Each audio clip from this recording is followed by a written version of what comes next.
Free will is a topic of some debate in culture, and has been for a very long time. While most people accept it intuitively, there's a movement in secular academia which denies it exists. For instance, in Sam Harris' 2015 book Free Will, he points to various fascinating studies where scientists scanned people's brains while they were making simple choices. His conclusion is that the facts tell us that free will is an illusion. Theoretical physicist Sabine Hossenfelder says that free will would violate the laws of physics. The future is determined by the past, except for random quantum jumps, which no one can control.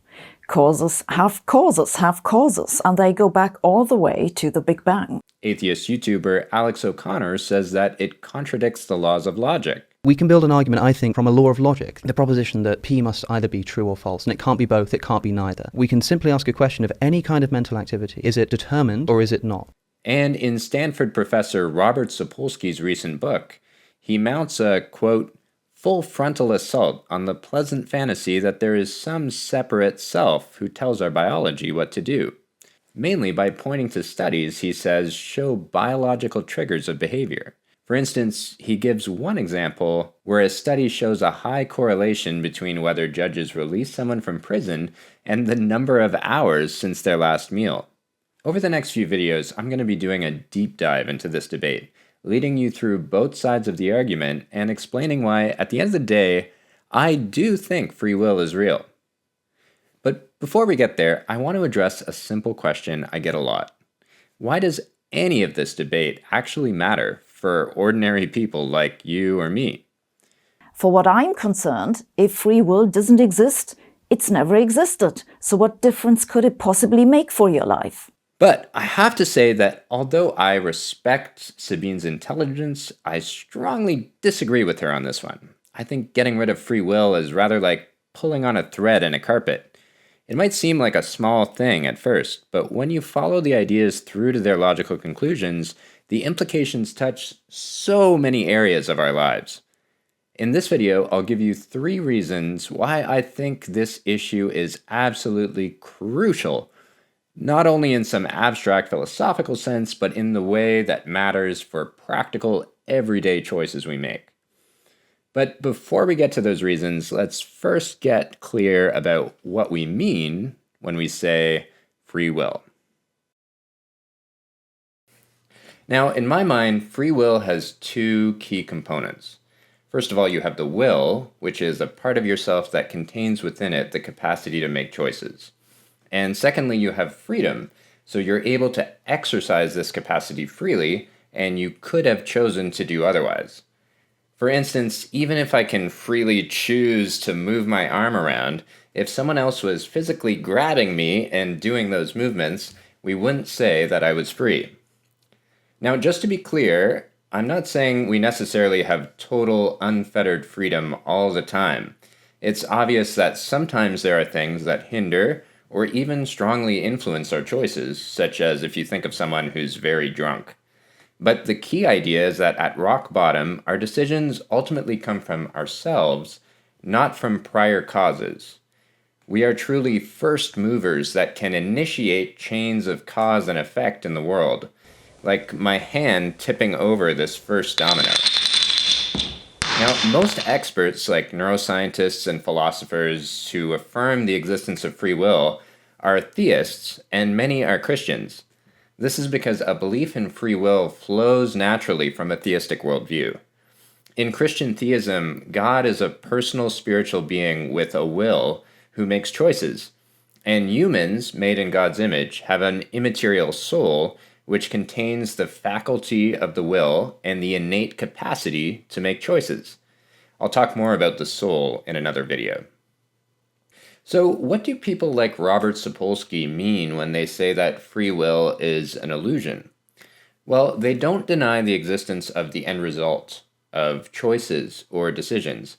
However, what they do deny is the existence of the will. That is, they deny the belief that those end results are coming from a part of ourselves that has the capacity to initiate them independently of outside forces. So when they talk about our choices or decisions, they're really referring to them in the way we might talk about a computer deciding to do something. What we mean by this is not that a computer self-willed an action into being, of course, but rather that it received input from an outside user, such as someone typing into a keyboard, and then followed a certain branching pathway based on a set of predefined rules programmed into it. In other words, thinkers like these believe humans aren't outside of the system, like my hand is outside of this chain of dominoes. Rather, they believe humans are like this middle domino here, just another physical object in a universe filled with physical objects. Sure, we may cause things to happen, just as this domino causes other dominoes to fall over. But those effects are not really choices in the normal sense of the word, but merely the result of prior events over which we had no control, such as our genetics or our environment. Most experts, like neuroscientists and philosophers or lay people who deny the existence of free will, tend to be what are called naturalists. This makes sense because the worldview of naturalism denies the reality of anything beyond the physical material universe, and it says that everything arose from matter by a mechanistic process of natural laws. Just as rocks and trees have no will of their own, so too human beings are simply physical objects with no ability to be first movers who initiate new chains of events. Now, there are some exceptions to this rule. For example, Mark Balaguer is a naturalist who claims quantum indeterminacy makes free will possible. Quantum indeterminacy refers to how in quantum mechanics the behavior of particles can't be pinned down with 100% certainty, but only estimated with probabilities. We'll discuss this more in another video. But despite exceptions like these, the connection between naturalism and a denial of free will still works as a general rule of thumb. So you'll notice in the rest of this video that as I give reasons why free will matters, these reasons are closely connected to these two worldviews, naturalism and theism. Now that we're clear on our definitions, let's get into those three reasons. Our first reason is moral responsibility. The philosopher J.P. Moreland has a great analogy here. He says, imagine two scenarios. In the first one, I freely decide to punch my neighbor in the face. In this case, I'm clearly responsible for my actions. In the second option, imagine that an evil scientist has done some tricky surgery on me in my sleep and installed an electrode in my brain that allows him to directly control the movement of my arm. In this case, I'm clearly not responsible for my actions. So it turns out that Uncle Ben was right. With great power comes great responsibility, or on the flip side, no free will means no moral responsibility.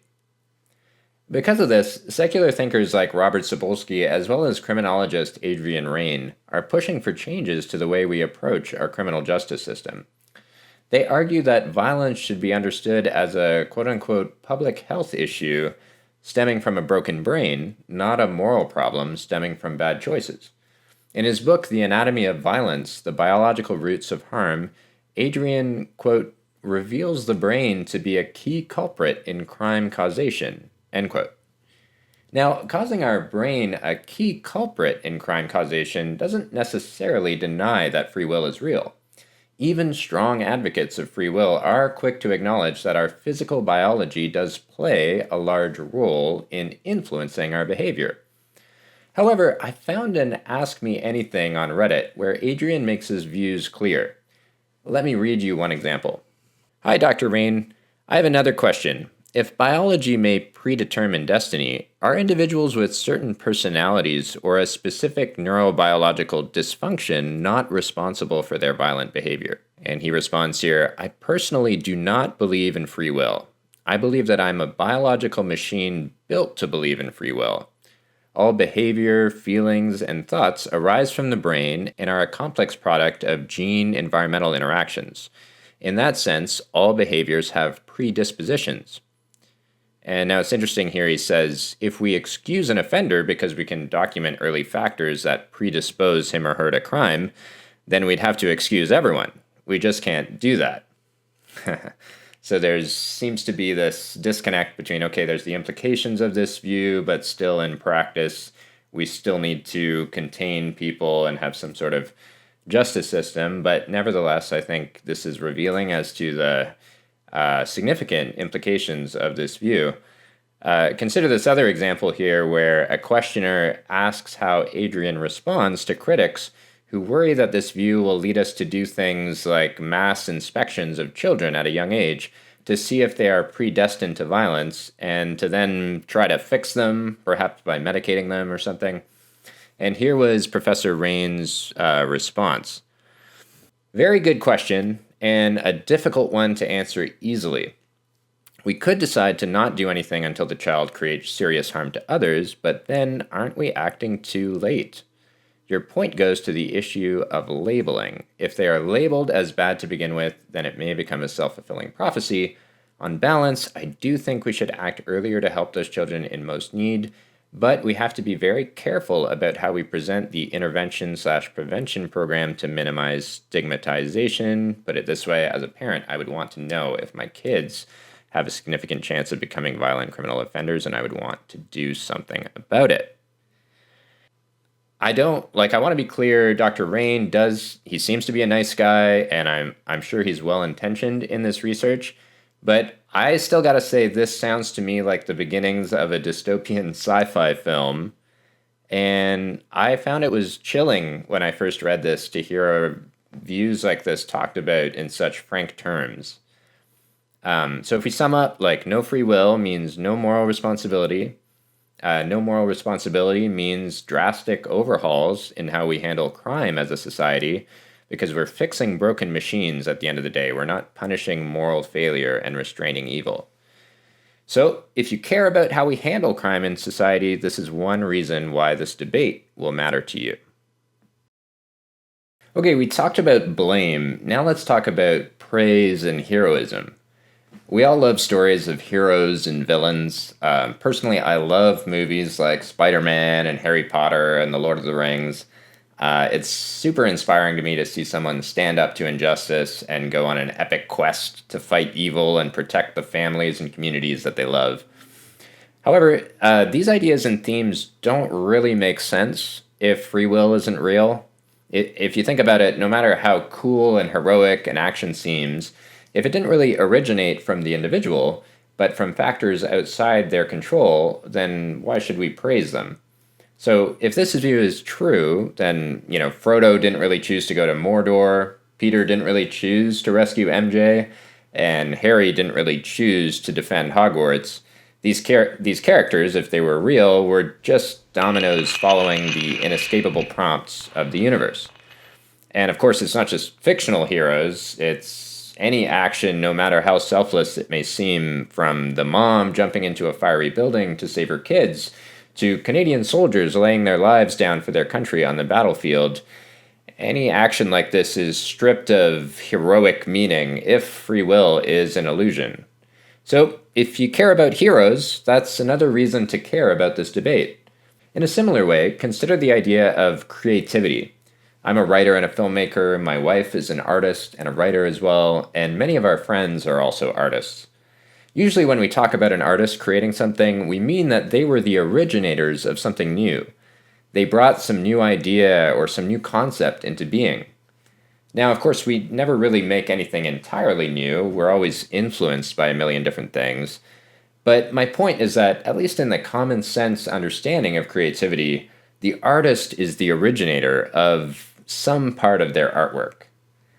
This idea is another one we'd have to bury if we accept the idea that naturalism is real and free will is an illusion. For if the world is really one giant physical machine, and we're one little cog in that machine, then none of us are the originators of anything. All of our choices I say in air quotes, to think certain thoughts, or to paint a certain painting, or to sing a certain song, would all simply be the product of prior physical events in our environment and our biochemistry. So again, free will and these worldview questions are deeply meaningful if you care about art and creativity, because they shape how you see the value of your own art and that of other creatives. 3. Self-improvement. Okay, this one really gets me.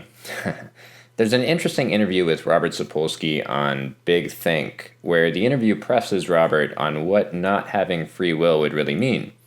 While generally the interviewer seems to be buying what Robert is selling, he also doesn't always seem to fully understand the implications at first. At one point he says, I feel some agency and some steerability of those decisions that I have.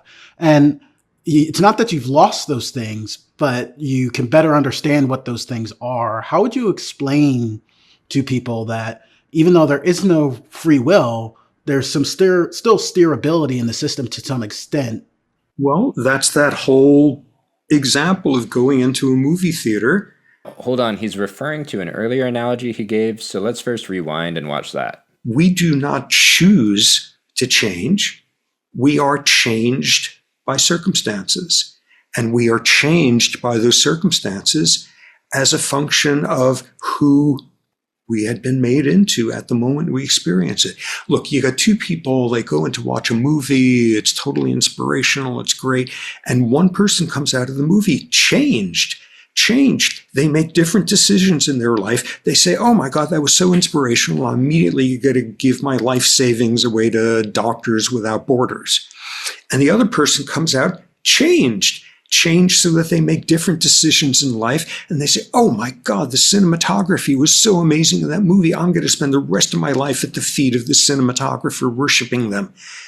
Whoa, they were both changed. Neither of them chose to change. They were changed by experience, and they were changed as a function of who they had turned out to be at the moment they went into that movie theater. We see here how Robert doubles down on the logical implications of denying the existence of free will, making it very clear here that we are powerless to initiate change for ourselves. In other words, we may find ourselves changing for better or for worse, but this is a process completely out of our control. Here's where the rubber really hits the road in terms of how this impacts our personal life. When I really got what these folks are saying, I realized that this would make us victims of external factors. It would mean that we're totally powerless and totally helpless, 100%. If this is true, it means that if you're addicted to alcohol, you're powerless to initiate change for yourself. It means that if you're severely depressed, you're powerless to initiate change for yourself. And it means that if you're raking in money and living a balanced, happy life, you too are powerless to initiate change for yourself.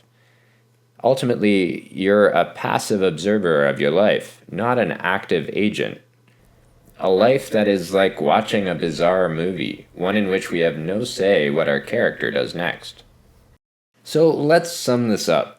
When we pull on that carpet thread of free will, we find that it's connected to some of the most significant, rich parts of our lives. It's necessary for any meaningful concept of moral responsibility, and it directly impacts how we shape punishing and preventing crimes. It's also closely tied to ideas like creativity and heroism, both of which rely on us being the original first movers of our actions. And it determines whether or not we can improve our fate in the world, or whether we're just passive observers of our biological destiny. Now, some of the naturalists who say that free will is an illusion admit that the consequences of their views are pretty bleak. You say that this is a fairly purposeless life, and perhaps the implication is that it's a bit of a depressing one. I didn't come here to inspire optimism in people. I just think it is in fact the case. By the way. It is in fact the case that free will doesn't exist. And we may feel very nihilistic towards that, but as a wise man once said, facts don't care about your feelings. This isn't really new. It's common for secular thinkers to frame issues like these as a battle between two opposing forces. Hard, cold, modern scientific facts on one side, and warm and fuzzy but outdated religious values on the other. I believe the problem is that many of us have grown up thinking our brain works in a particular way. Then we learn that this isn't compatible with science, and we have a hard time readjusting how we think about ourselves. But as we've discussed, I don't think the divide here is mainly between scientists and religious people, but rather between naturalists and theists, and there are scientists and philosophers in both those categories. As apologist Frank Turek points out, we're often told that science has told us such and such a thing, but science doesn't really say anything. Scientists do, and those scientists, like you or I, are often influenced by their worldviews. So in our next video, we're going to take a closer look at the scientific studies that are relevant to this debate. For instance, in one study, scientists scanned people's brains while they were making simple choices and found evidence of brain activity that showed up before the participants were consciously aware of having made a choice. So I'll discuss how experts from various worldviews interpret that data. So, what do you think? Is free will an illusion? Does this conversation matter? Drop me a comment and let me know. I'm also planning to cover more topics like these in the future, so hit subscribe if you'd like to see topics like these as well. My name is Rene Forche. I'll see you next time.